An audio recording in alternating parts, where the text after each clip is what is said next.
Hi guys, I am Vivek Kumar Saini.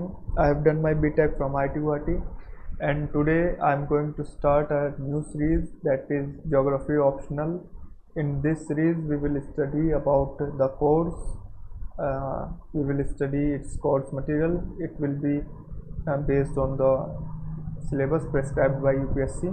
First of all, in this series I am going to start geomorphology, and today is lecture 1.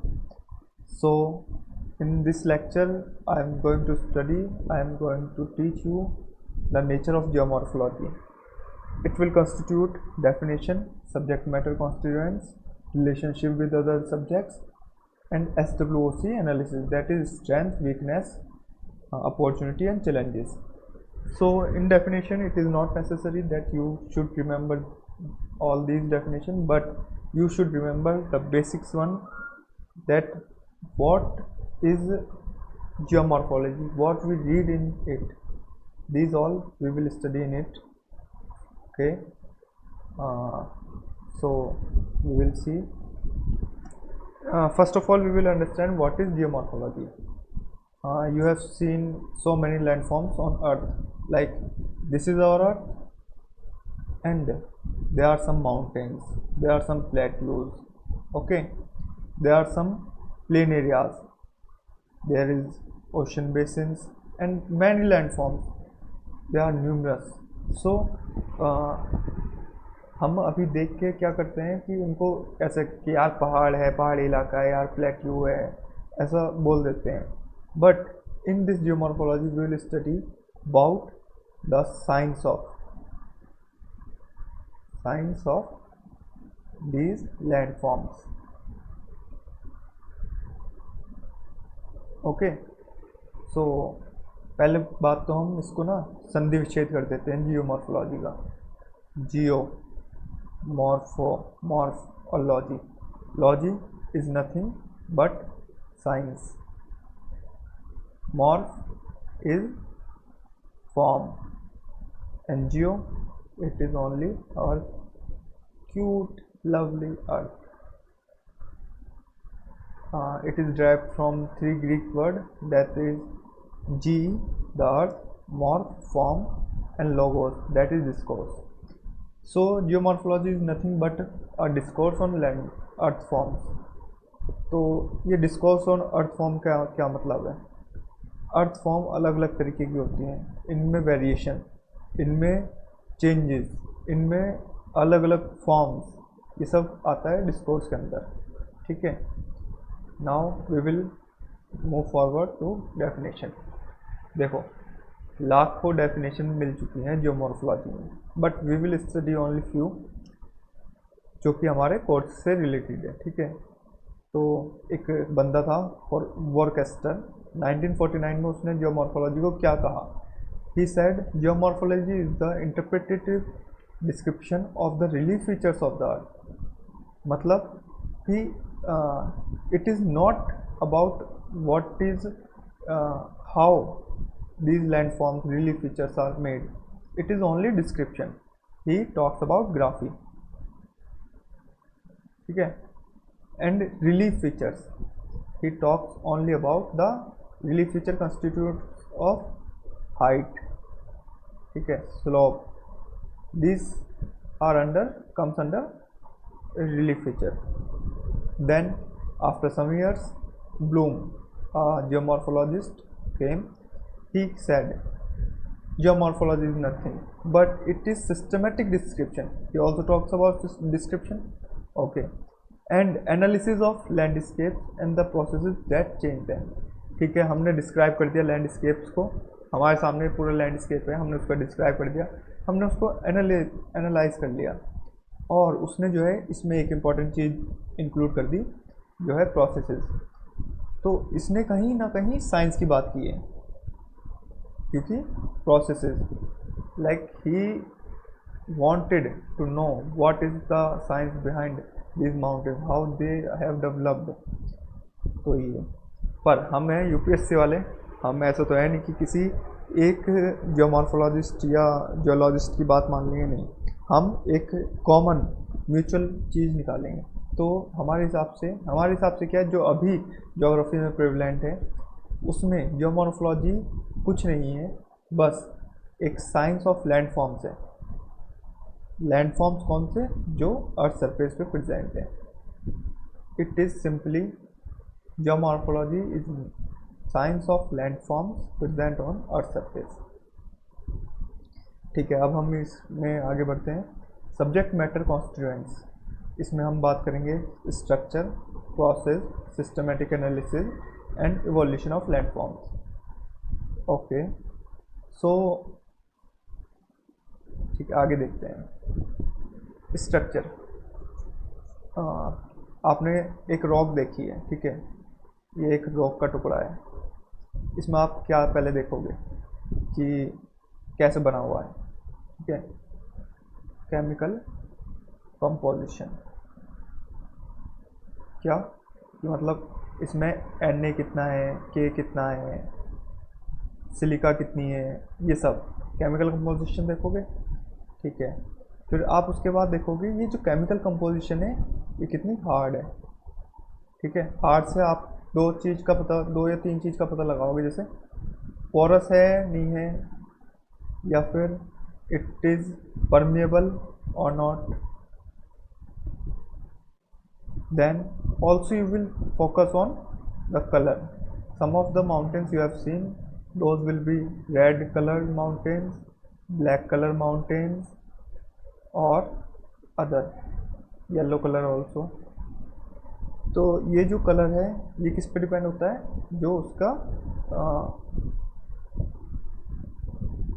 Magma जो release होता है ना earth surface से, जिससे ये mountains बनते हैं, उस पर डिपेंड होता है। या फिर उसके ऊपर कौन सी प्रोसेसेस, कौन सी फोर्सेस एक्ट किए, उन सब से ये डिटरमाइन होगा कि उसका कलर कैसा होगा।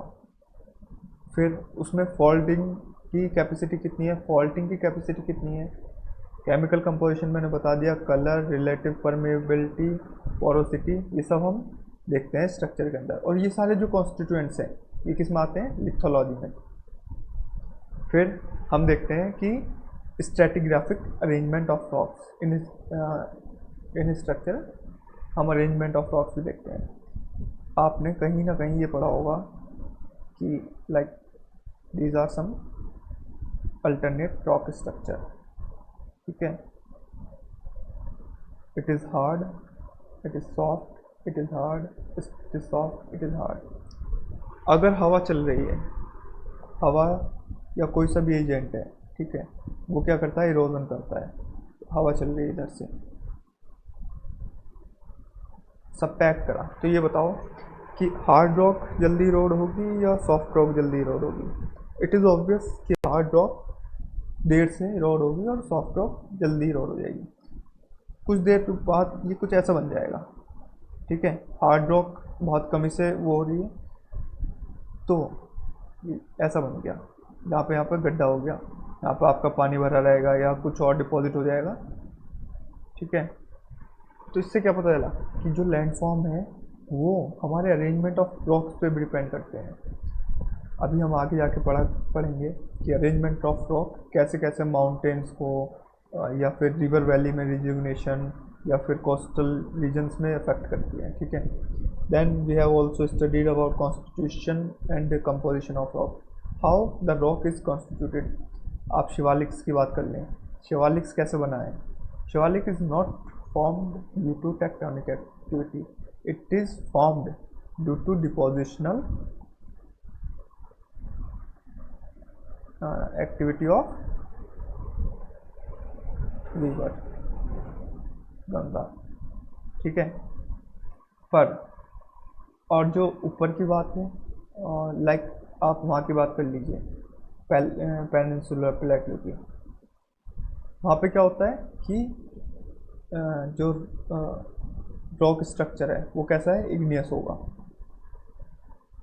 ब्लैक सॉइल आपने पढ़ी है, डेक्कन प्लेट्यू पढ़ा है, तो ये सब जो है किस चीज़ पे है? ये है कॉन्स्टिट्यूशन ऑफ रॉक। ये इग्नियस से बने हैं, ये सेडिमेंट्री से बने हैं, ये मेटामॉर्फिक से बने हैं, ये कॉन्स्टिट्यूशन में आएगा। Variation in relief features of continents and ocean basins की कॉन्टिनेंट्स पे भी बहुत ज़्यादा वेरिएशन रिलीफ फीचर में, हाइट में, ओशन बेसिन में भी। कैसे? ओशन बेसिन में हमें ट्रेंचेस मिलती हैं, रिजेस मिलते हैं, ठीक है। Now we will talk about processes. There are mainly two processes which act on earth surface. First is endogenetic and that is second is exogenetic. Endogenetic हमको क्या बोल देते हैं? इंटरनल फोर्सेस और इंटरनल प्रोसेसेस, ठीक है। इंटरनल प्रोसेसेस मतलब जो अर्थ के अंदर से हो रहा है, फ्रॉम इनसाइड अर्थ।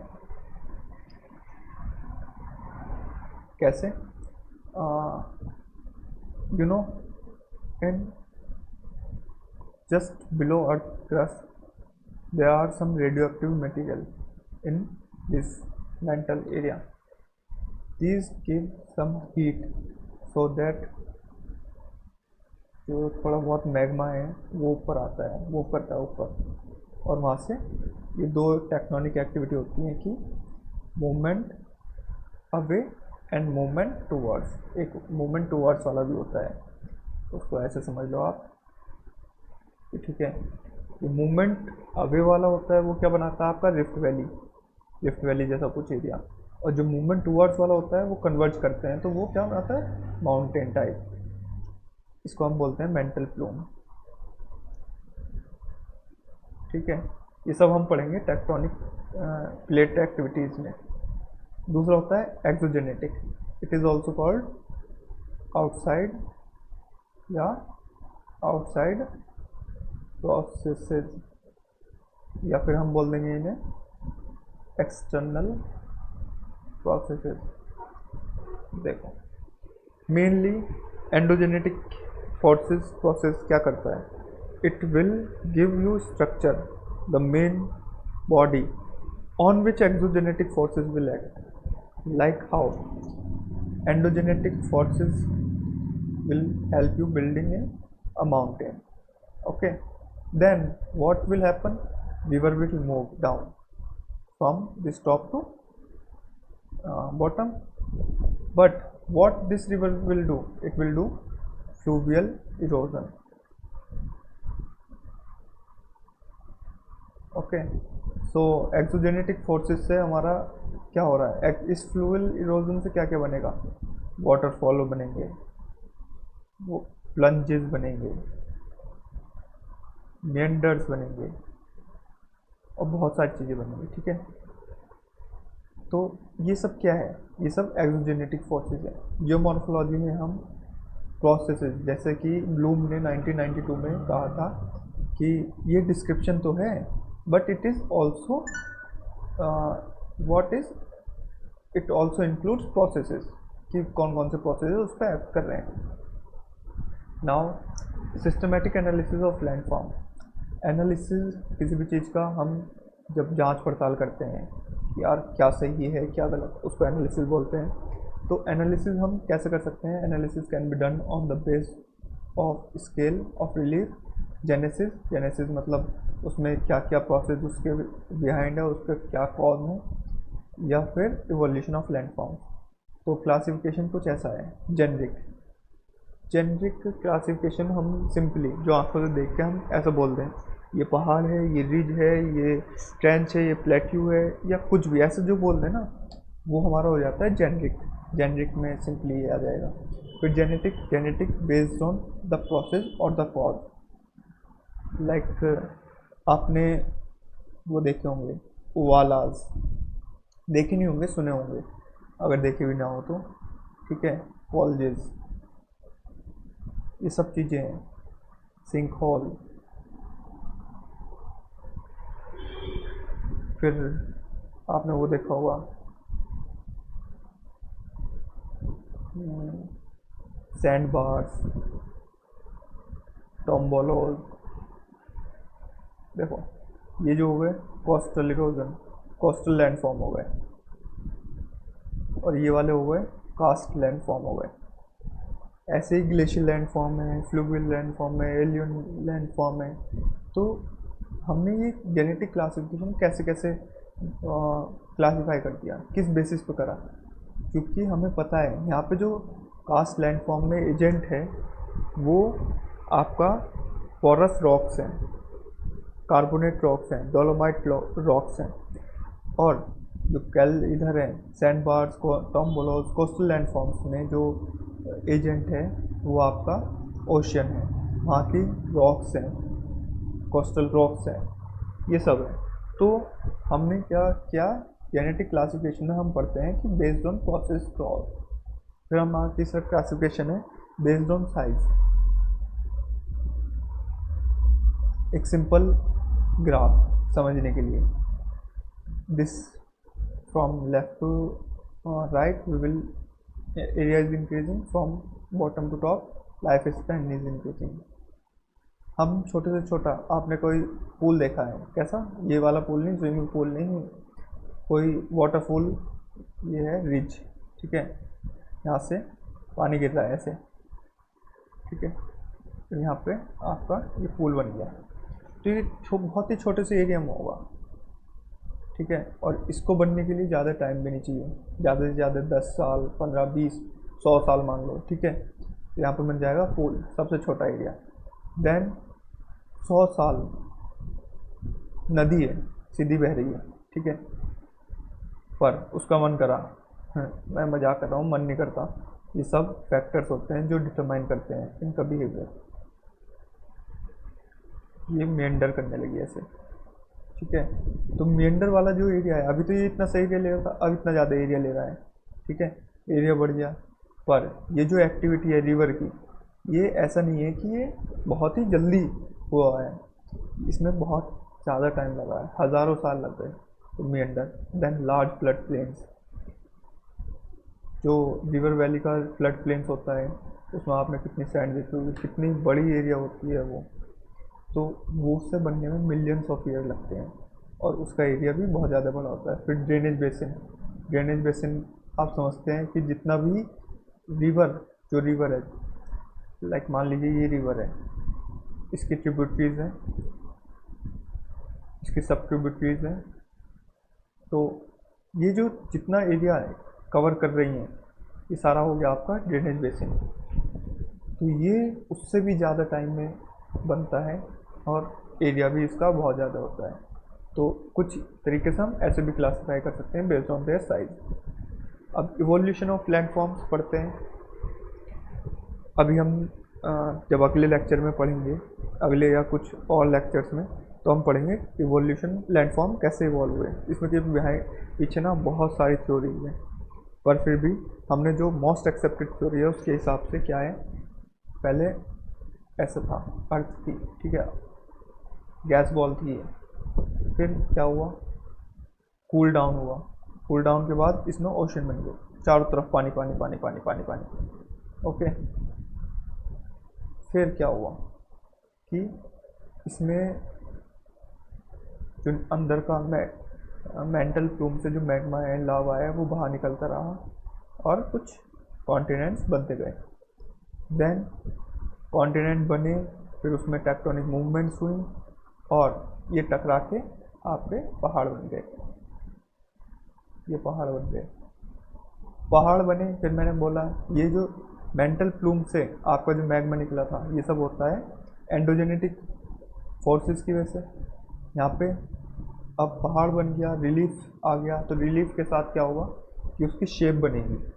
मतलब आपने एक क्या करा, कभी किसी ने मिट्टी के हिसाब से मिट्टी का कुछ कठपुतली बनाई है, तो सबसे पहले क्या होता है कि आप उसके ना हाथ पैर बनाते हो, बहुत ही सिंपली एक स्ट्रक्चर बनाते हो, ऐसा कुछ स्ट्रक्चर बनाते हो, ठीक है। ये डंडी ले ली, यहाँ पे लकड़ी मिट्टी लगा दी, यहाँ पे मिट्टी लगा दी। Then after only you will make its shape, you will refine it. Similarly जो एक्सोजेनेटिक फोर्सेस है ना, वो इसको शेप करती हैं, माउंटेन्स में अलग अलग शेप्स बनाती हैं, तो अलग अलग लैंडफॉर्म्स बन गए। ये सिर्फ माउंटेन का हो गया, ऐसे ही कोस्टल लैंडफॉर्म्स का हो गया, ऐसे ही बहुत सारे जो लैंडफॉर्म्स हैं उन सब का हो गया, ठीक है।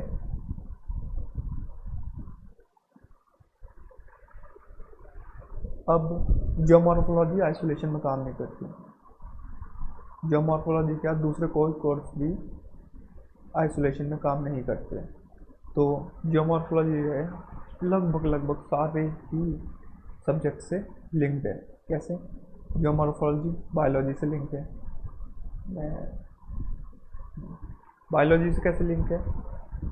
एक्सोजेनेटिक फोर्सेस, एक्सोजेनेटिक एजेंट्स में आते हैं आपके बायोलॉजिकल एजेंट।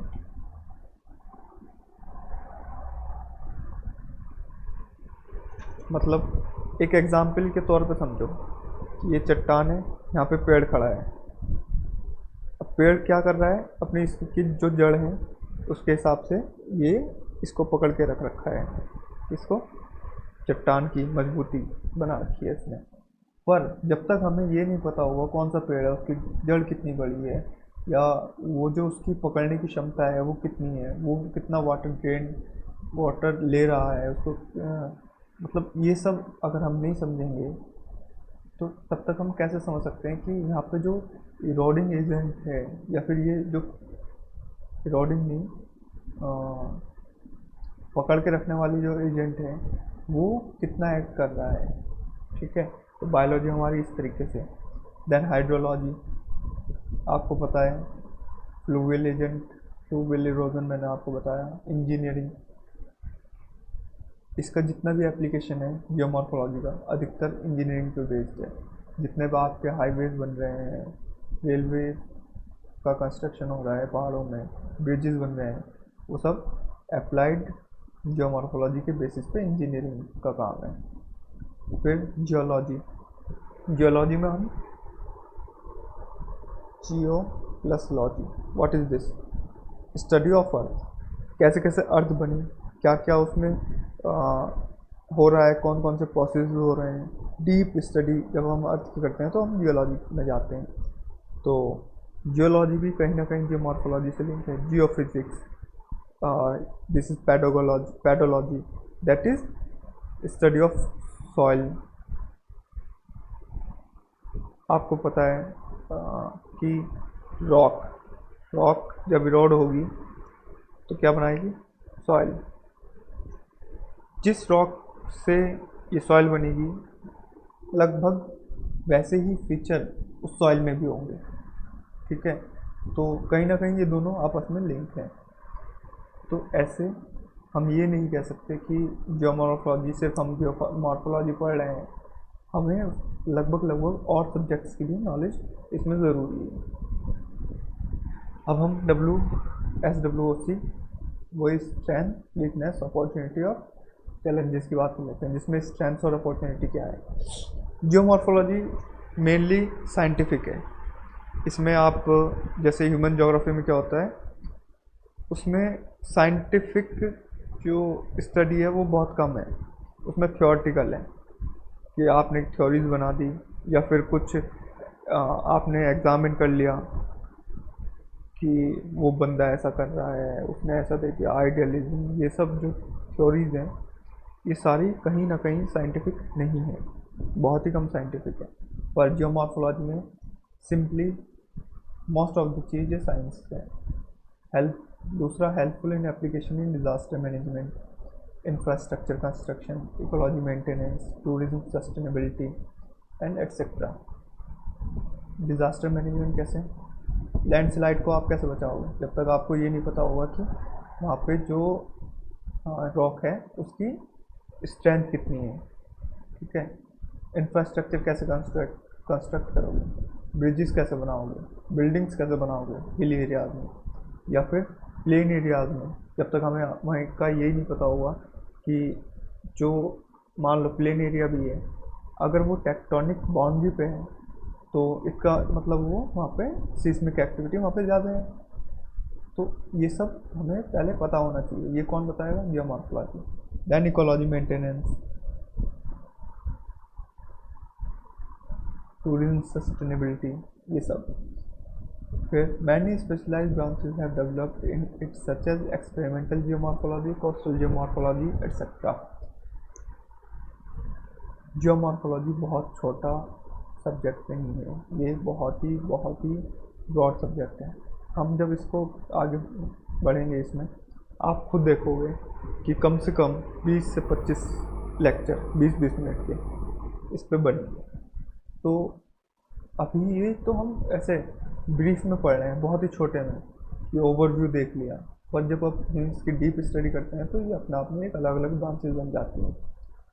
चौथा point, helpful in understanding the development of landscape and origin of earth. Landscape कैसे डेवलप हुआ और अर्थ का ओरिजिन कैसे हुआ, इसमें बहुत सारे हाइपोथेसिस हैं, बिग बैंग थ्योरी भी इसमें ही आता है, ओरिजिन ऑफ अर्थ में, ये सब भी हम पढ़ेंगे। Can provide hints to understand the landscape on other planets. अभी क्या है ना, एस्ट्रोनॉमी में बहुत ज़्यादा स्कोप है और उसमें क्यूरियोसिटी भी बहुत है, पर जब तक हम अपने प्लैनेट का नहीं समझ पाएंगे कि वो कैसे डेवलप हुआ है, कैसे ओरिजिन हुआ है उसका, तो हम और प्लैनेट्स पे कैसे वो प्रेडिक्ट कर सकते हैं कि यहाँ पे माउंटेन है या यहाँ पे हवा इतनी है या कुछ भी, ठीक है। तो ये एस्ट्रोनॉमी में बहुत हेल्पफुल है।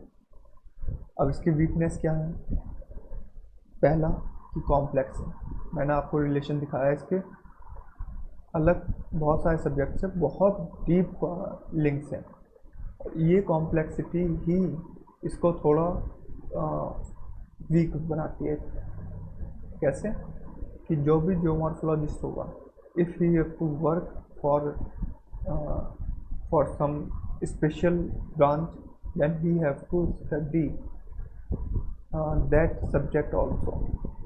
जैसे कोस्टल जियोमॉर्फोलॉजी को पढ़ना है, then what he has to do, he also have to study about chemical composition of water,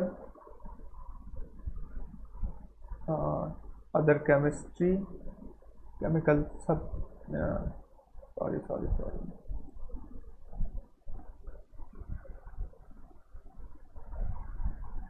okay, leave it. This is chemistry and what he have to study, rock structure, these all he has to study.